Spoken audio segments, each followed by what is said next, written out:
Fang, a great timber wolf whose coat was the color of a gathering storm, watched his pack from a snowy ridge. His years were etched in the scars on his muzzle and the wisdom in his amber eyes. His pack was not one of pure bloodlines, but of circumstance and survival, a mosaic of the north. There was Kalani, an Arctic wolf, her fur as white as the moon, her paws silent on the deepest snow. She was the scout, swift and sharp-eyed, but she carried the aloofness of her solitary homeland.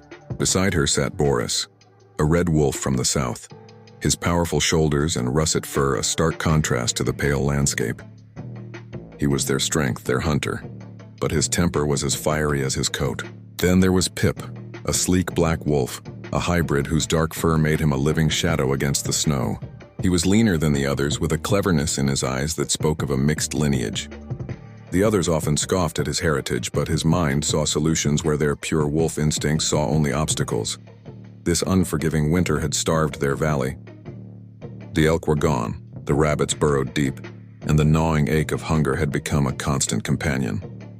"The Whispering Peaks," Fang announced one frigid morning, his voice a low rumble. "Our ancestors spoke of a valley beyond them, a place where the prey is plentiful. We leave at dawn." The journey was a crucible. The initial days were fraught with bickering. Boris's impatience clashed with Kalani's cautious approach.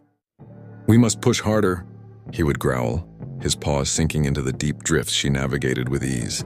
Pip, meanwhile, would dart ahead, only to be snapped at for his unpredictable darting movements.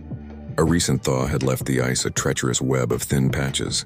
Kalani went first, her light body gliding across the surface. She tested each step, a phantom in the blowing snow. She called back, trying to map a safe path, but Boris, believing strength was the answer, charged forward. The ice groaned and splintered beneath his weight. He plunged into the heart-stopping water, his powerful limbs useless against the current, pulling him under the ice shelf. Panic seized the pack, but it was Pip who acted.